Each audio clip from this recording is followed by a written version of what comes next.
Om Shanti 2 August 2025 महावाक्य बाबा कहिचंती मिठे बच्चे केबे हेले थकी जाई जोगर यात्रा को छाड़िबार नाही।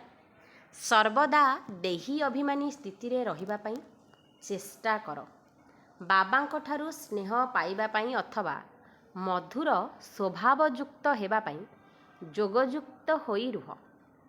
आजिर प्रश्न, 16 कला संपूर्ण अथवा परफेक्ट हेबा पाई केउ पुरुषार्थ निश्चिंत करिबाकू हेब। 16 कला संपूर्ण अथवा परफेक्ट हेबा पाई केउ पुरुषार्थ निश्चिंत करिबाकू हेब। उत्तर, जेते दूर संभव निजको आत्मा मने कर।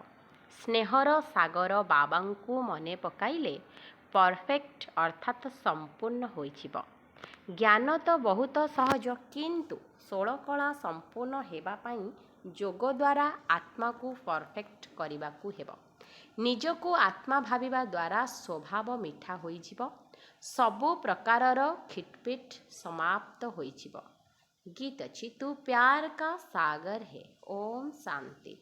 स्नेहर सागर बाबा निजर संतान मानंकु मध्य एहीपरि स्नेहर सागर कराउछंती। पिलामानंकर लक्ष्य उद्देश्य ही हेउछि आमे एहीपरि लक्ष्मी नारायण सदृश हेबो। एमानंकु समस्ते केते श्रद्धा करुछंती। पिलामाने जानिछंती जे बाबा आमकु एहांक परि मधुर कराउछंती। एहिठारे ही मधुर हेबाकू पड़िबो एवं बाबांक स्मृति द्वारा हेब। भारतीय जोगर गायन रहिछि, एहा हेउछि बाबांकर स्मृति। एही जोगबल द्वारा ही तुमे लक्ष्मी नारायणଙ୍କ भଳି विश्वर मालिक हेउछ। पिलामानंकु एही मेहनत करिबाकू हेब। तुमे केबे हेले गर्व कर नाही जे मो पाखरे बहुत ज्ञान रहिछि। मूल कथा हेउछि जोगयुक्त हेबा। बाबांक स्मृति द्वारा ही स्नेह मिलुछि।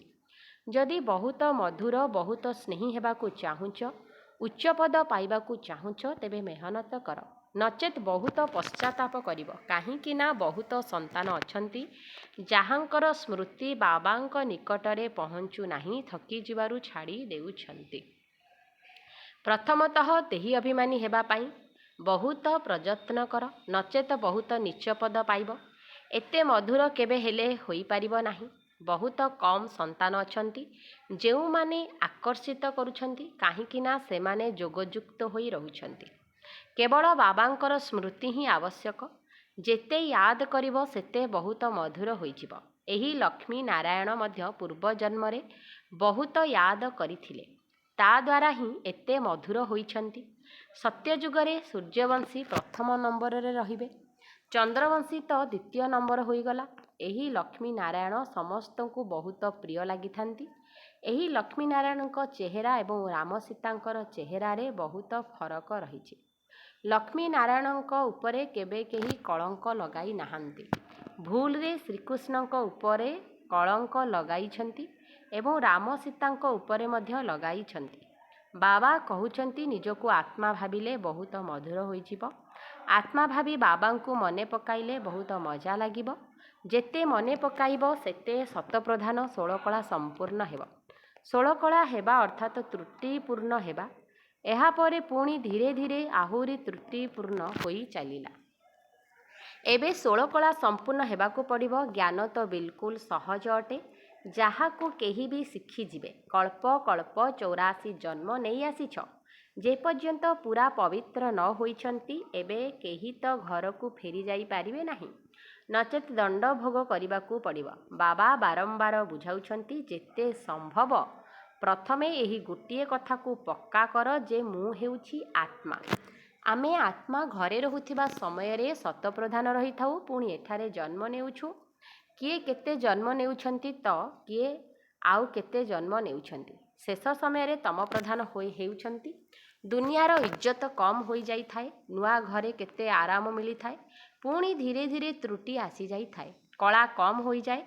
बहुत पिला माने जदि त्रुटि शून्य दुनिया को जीवाकू चाहुछ, तेबे त्रुटि शून्य हेबाकू पड़िब। केवल ज्ञान को त्रुटि शून्य कुहाजिब नाही, आत्मा को त्रुटि शून्य हेबाकू पड़िब।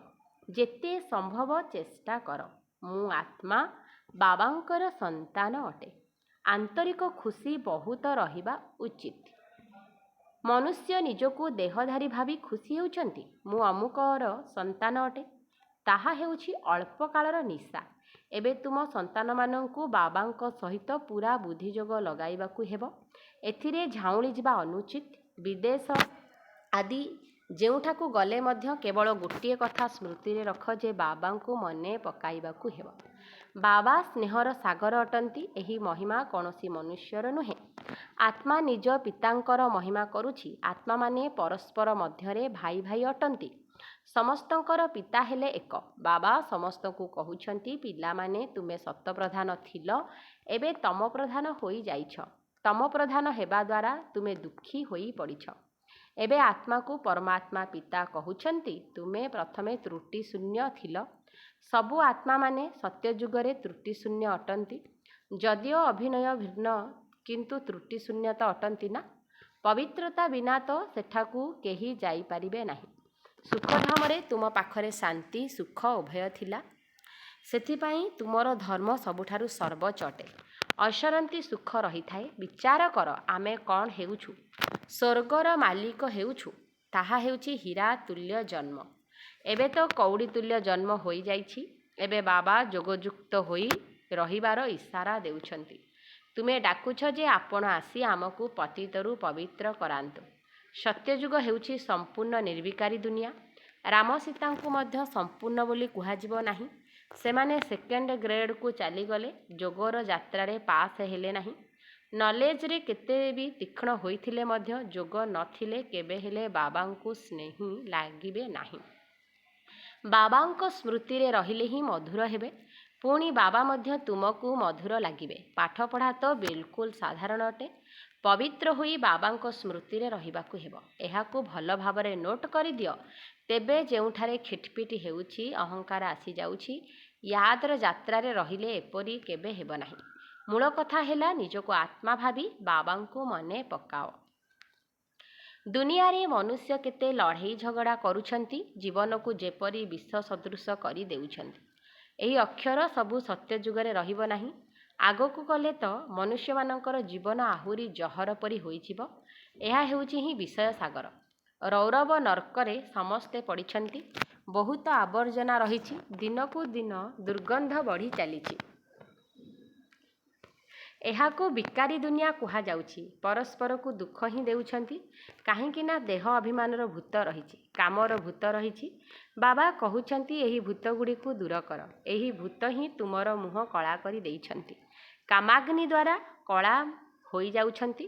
ସେଥିପାଇଁ ବାବା କହୁଛନ୍ତି, ପୁଣି ମୁଁ ଆସି ଜ୍ଞାନ ଅମୃତର ବର୍ଷା କରୁଛି। ଏବେ ତୁମେ କ'ଣ ହେଉଛ? ସେଠାରେ ତ ହୀରାର ମହଲ ହେବ। ସବୁ ପ୍ରକାରର ବୈଭବ ରହିବ। ଏଠାରେ ସବୁ ଭେଜାଲ ଜିନିଷ ଅଟେ। ଗାଈମାନଙ୍କର ଖାଦ୍ୟକୁ ଦେଖ। ସବୁଥିରୁ ପୌଷ୍ଟିକତା ବାହାର କରି ବାକି ଯାହା ରହିଗଲା ତାକୁ ଦେଉଛନ୍ତି। ଗାଈକୁ ମଧ୍ୟ ଠିକ୍ ଭାବେ ଖାଦ୍ୟ ମିଳୁନାହିଁ। ଶ୍ରୀକୃଷ୍ଣଙ୍କର ଗାଈକୁ ଦେଖ, କିପରି ସୁନ୍ଦର କରି ଦେଖାଇଛନ୍ତି। ସତ୍ୟଯୁଗରେ ଗାଈ ଏପରି ହେବେ ଯେ ସେ କଥା ନ କହିଲେ ଭଲ, ଦେଖିଲେ ଖୁସି ଆସିଯିବ।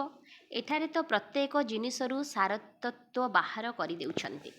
ଏହା ବହୁତ ଛି ଆବର୍ଜନାମୟ ଦୁନିଆ ଅଟେ। ତୁମକୁ ଏଥିରେ ମନ ଲଗାଇବା ଅନୁଚିତ। ବାବା କହୁଛନ୍ତି, ତୁମେ କେତେ ବିକାରୀ ହୋଇଯାଇଛ। ଲଢ଼େଇରେ କିପରି ପରସ୍ପରକୁ ମାରୁଛନ୍ତି।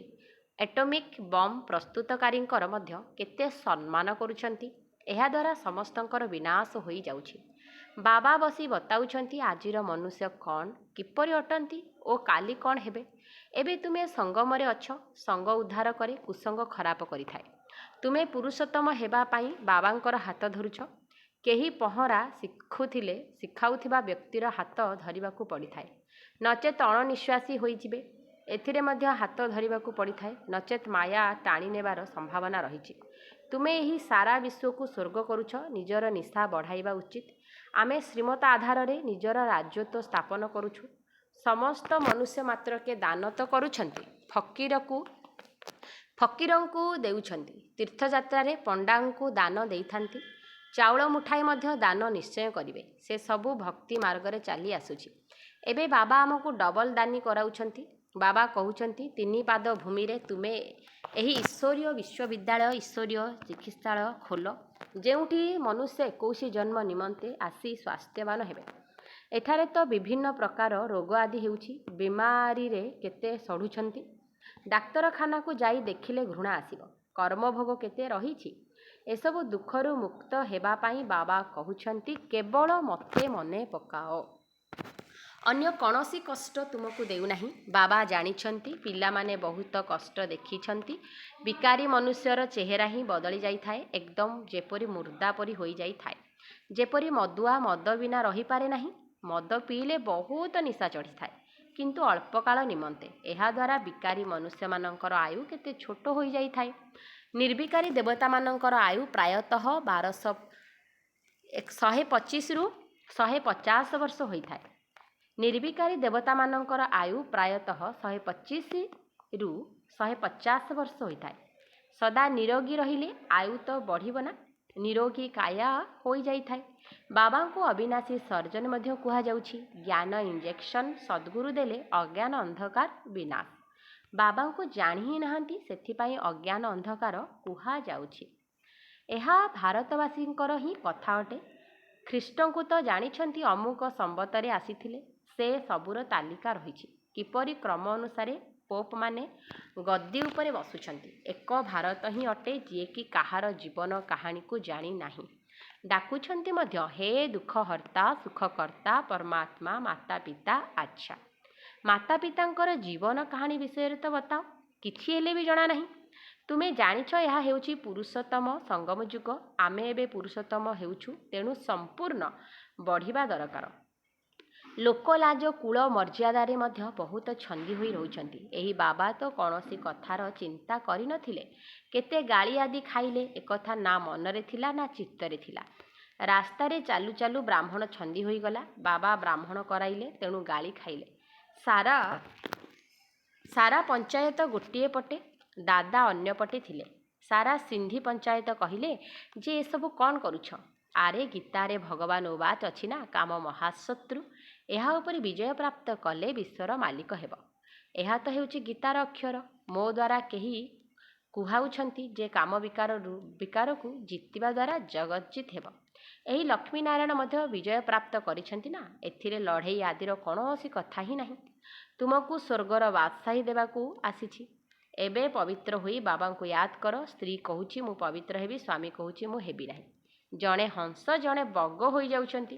ବାବା ଆସି ଜ୍ଞାନରତ୍ନ ଧାରଣା କରୁଥିବା ହଂସ କରାଉଛନ୍ତି, କିନ୍ତୁ ଜଣେ ହଂସ ହେଉଛି, ଅନ୍ୟ ଜଣେ ନ ହେଲେ ଝଗଡ଼ା ହେଉଛି। ଆରମ୍ଭରେ ବହୁତ ଶକ୍ତି ଥିଲା, ବର୍ତ୍ତମାନ ଏତେ ଶକ୍ତି କାହା ପାଖରେ ନାହିଁ। ଯଦିଓ କହୁଛନ୍ତି ଯେ ଆମେ ଉତ୍ତରାଧିକାରୀ ଅଟୁ, କିନ୍ତୁ ଉତ୍ତରାଧିକାରୀ ହେବାର କଥା ଅଲଗା। ଆରମ୍ଭରୁ ତ ଚମତ୍କାର ହେଉଥିଲା। ବଡ଼ ବଡ଼ ଘର ଲୋକେ ତୁରନ୍ତ ଘର ଛାଡ଼ି ଆସୁଥିଲେ ସମ୍ପତ୍ତି ପାଇବା ପାଇଁ, ତେଣୁ ସେମାନେ ଯୋଗ୍ୟ ହୋଇଗଲେ। ପ୍ରଥମେ ଯେଉଁମାନେ ଆସିଥିଲେ ସେମାନେ ତ ଚମତ୍କାର କରିଥିଲେ। ବର୍ତ୍ତମାନ ବିରଳ କେହି ଏପରି ବାହାରିବେ। ଲୋକ ଲାଜ ବହୁତ ରହିଛି। ପ୍ରଥମେ ଯେଉଁମାନେ ଆସିଥିଲେ ସେମାନେ ବହୁତ ସାହସ ଦେଖାଇଥିଲେ। ବର୍ତ୍ତମାନ କେହି ଏପରି ସାହସ ରଖିବା ବହୁତ ମୁସ୍କିଲ ଅଟେ। ହଁ, ଗରିବ ସାହସ ରଖିପାରିବେ। ମାଳାର ଦାନ ହେବାକୁ ହେଲେ ପୁରୁଷାର୍ଥ କରିବାକୁ ପଡ଼ିବ। ମାଳା ତ ବହୁତ ବଡ଼ ଅଟେ। 8 ରହିଛି, 108 ରହିଛି, 16,108ର ମଧ୍ୟ ମାଳା ରହିଛି। ବାବା ନିଜେ କହୁଛନ୍ତି, ବହୁତ ମେହନତ କର, ନିଜକୁ ଆତ୍ମା ବୋଲି ଭାବ। ସତ୍ୟ ବତାଉ ନାହାନ୍ତି। ଯେଉଁମାନେ ନିଜକୁ ଭଲ ସନ୍ତାନ ବୋଲି ଭାବୁଛନ୍ତି, ତାଙ୍କ ଦ୍ୱାରା ମଧ୍ୟ ବିକର୍ମ ହୋଇଯାଉଛି। ଯଦିଓ ଜ୍ଞାନୀ ଆତ୍ମା ବି ଅଟନ୍ତି, ଜ୍ଞାନ ଭଲ ବୁଝାଉଛନ୍ତି, କିନ୍ତୁ ଯୋଗ ନାହିଁ। ତେଣୁ ହୃଦୟ ସିଂହାସନର ଅଧିକାରୀ ହେଉନାହାନ୍ତି। ଯୋଗଯୁକ୍ତ ହୋଇ ରହୁ ନ ଥିବାରୁ ହୃଦୟରେ ରହିପାରିବେ ନାହିଁ। ବାବାଙ୍କୁ ମନେ ପକାଇଲେ ବାବା ମଧ୍ୟ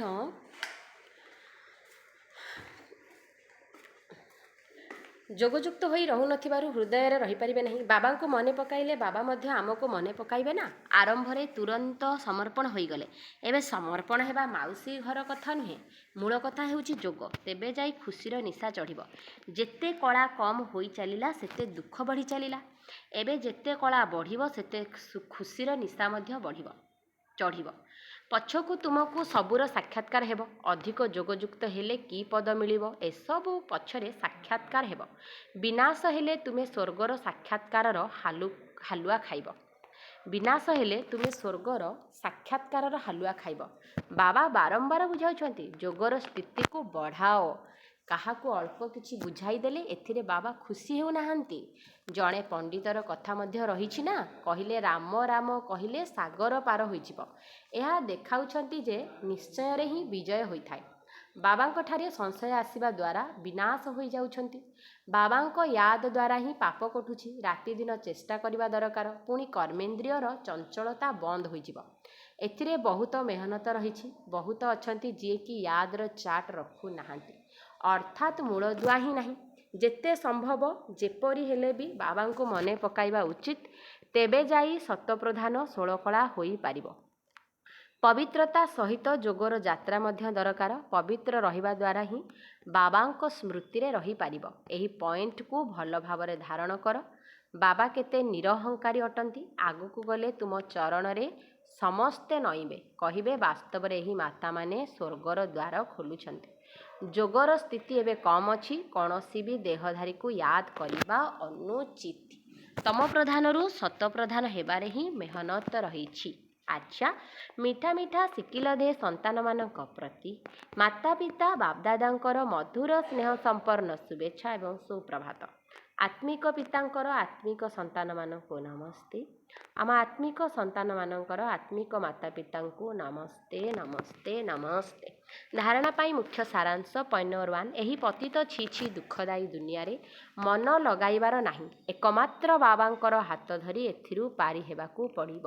ପଏଣ୍ଟ ନମ୍ବର 2, ମାଳାର ଦାନ ହେବା ପାଇଁ ବହୁତ ସାହସ ରଖି ପୁରୁଷାର୍ଥ କରିବାକୁ ହେବ। ଜ୍ଞାନ ରତ୍ନକୁ ହିଁ ଗ୍ରହଣ କରୁଥିବା ହଂସ ହେବାକୁ ପଡ଼ିବ। କୌଣସି ପ୍ରକାରର ବିକର୍ମ କରିବାର ନାହିଁ। ବରଦାନ, ନିମିତ୍ତ ଭାବ ଦ୍ୱାରା ସେବାରେ ସଫଳତା ପ୍ରାପ୍ତ କରୁଥିବା ଶ୍ରେଷ୍ଠ ସେବାଧାରୀ ଭବ। ନିମିତ୍ତ ଭାବ ଦ୍ୱାରା ସେବାରେ ସଫଳତା ପ୍ରାପ୍ତ କରୁଥିବା ଶ୍ରେଷ୍ଠ ସେବାଧାରୀ ଭବ। ନିମିତ୍ତ ଭାବ ସେବାରେ ସ୍ୱତଃ ହିଁ ସଫଳତା ପ୍ରାପ୍ତ କରାଇଥାଏ। ଯଦି ନିମିତ୍ତ ଭାବ ନାହିଁ ତେବେ ସଫଳତା ମଧ୍ୟ ନାହିଁ। ଶ୍ରେଷ୍ଠ ସେବାଧାରୀ ଅର୍ଥାତ୍ ପ୍ରତିଟି ପାଦ ବାବାଙ୍କର ପାଦ ଚିହ୍ନ ଉପରେ ରଖି ଚାଲୁଥିବା ଏବଂ ପ୍ରତି ପଦକ୍ଷେପକୁ ଅର୍ଥାତ୍ ପ୍ରତ୍ୟେକ କର୍ମକୁ ଶ୍ରେଷ୍ଠ ମତ ଅନୁସାରେ ଶ୍ରେଷ୍ଠ କରୁଥିବା ଆତ୍ମା। ଯେତେ ଯେତେ ସେବାରେ ଏବଂ ସ୍ୱ ଉନ୍ନତିରେ ବ୍ୟର୍ଥ ସମାପ୍ତ ହୋଇ ଚାଲିଥିବ, ସେହି ଅନୁସାରେ ସମର୍ଥ ହୋଇ ଚାଲିଥିବ ଏବଂ ସମର୍ଥ ଆତ୍ମା ପ୍ରତି ପଦକ୍ଷେପରେ ସଫଳତାକୁ ପ୍ରାପ୍ତ କରିଥାନ୍ତି। ତେବେ ଶ୍ରେଷ୍ଠ ସେବାଧାରୀ ତାଙ୍କୁ କୁହାଯିବ ଯେଉଁମାନେ ନିଜେ ସର୍ବଦା ଉମଙ୍ଗ ଉତ୍ସାହରେ ରହୁଥିବେ ଏବଂ ଅନ୍ୟମାନଙ୍କୁ ମଧ୍ୟ ଉମଙ୍ଗ ଉତ୍ସାହ ଦେଉଥିବେ। ସ୍ଲୋଗାନ, ଈଶ୍ୱରୀୟ ସେବା କରିବା ପାଇଁ ଯଦି ନିଜ ଆଡ଼ୁ ପ୍ରସ୍ତାବ ଦେବ ତେବେ ସର୍ବଦା ପୁରସ୍କାର ପ୍ରାପ୍ତ କରିଚାଲିବ। ଈଶ୍ୱରୀୟ ସେବା କରିବା ପାଇଁ ଯଦି ନିଜ ଆଡ଼ୁ ପ୍ରସ୍ତାବ ଦେବ ତେବେ ସର୍ବଦା ପୁରସ୍କାର ପ୍ରାପ୍ତ କରିଚାଲିବ। ଅବ୍ୟକ୍ତ ଇସାରା, ଯଦି ସହଯୋଗୀ ହେବାକୁ ଚାହୁଁଛ ତେବେ ପରମାତ୍ମ ସ୍ନେହର ଅନୁଭବୀ ହୁଅ। ପରମାତ୍ମ ସ୍ନେହର ଏହି ଡୋର ଦୂରଦୂରାନ୍ତରୁ ନିଜ ଆଡ଼କୁ ଟାଣି ଆଣିଥାଏ। ଏହା ଏଭଳି ସୁଖଦାୟୀ ସ୍ନେହ ଯାହାକି ତୁମେ ଯଦି ଗୋଟିଏ ସେକେଣ୍ଡ ପାଇଁ ମଧ୍ୟ ଏହି ସ୍ନେହରେ ହଜିଯିବ ତେବେ ସହଜରେ ଅନେକ ଦୁଃଖ ଭୁଲି ହୋଇଯିବ ଏବଂ ସଦାକାଳ ପାଇଁ ସୁଖର ଝୁଲଣାରେ ଝୁଲିବାକୁ ଲାଗିବ। କାହିଁକି ନା ବାବାଙ୍କର ପିଲାମାନଙ୍କ ପ୍ରତି ଏତେ ସ୍ନେହ ଅଛି ଯାହାକି ଜୀବନର ସୁଖ ଶାନ୍ତିର ସବୁ ମନୋକାମନା ଗୁଡ଼ିକୁ ପୂର୍ଣ୍ଣ କରିଦିଅନ୍ତି। ତେବେ ବାବା କେବଳ ସୁଖ ଦିଅନ୍ତି ନାହିଁ, ବରଂ ସୁଖର ଭଣ୍ଡାରର ମାଲିକ କରିଦିଅନ୍ତି। ଆଚ୍ଛା, ଓମ୍ ଶାନ୍ତି, ଓମ୍ ଶାନ୍ତି।